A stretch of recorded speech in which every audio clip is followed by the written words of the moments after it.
ஒரு following number பார்க்கலாம். இங்க வந்து 811ல 11 இருக்கு. 11க்கு வந்து பி போர்டு மட்டும் பவர் பண்ணி 61 இங்க வச்சிருக்காங்க.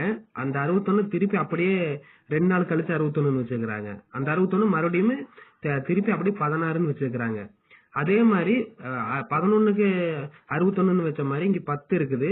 10க்கு அங்க வந்து பி போர்டு பவர் பண்ணாங்க. இங்க வந்து சி போர்டு பவர் பண்ணி 15 திருப்பி 51 வச்சிருக்காங்க. மறுபடியும் 51 கீழேயே வச்சிருக்காங்க. அங்க 2 61 வச்ச மாதிரி இங்க 2 51 வச்சிருக்காங்க.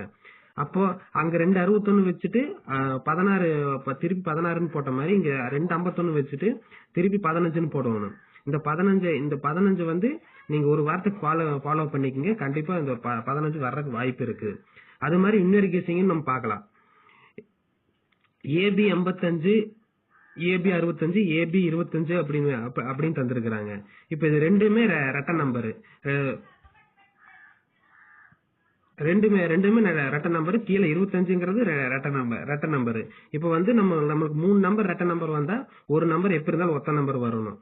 ஒத்த நம்பர் வந்துச்சுன்னா மறுபடியும் ஏபில வந்து ஒத்த நம்பர் என்னன்னு இருக்குது? 15 35 55 75 95.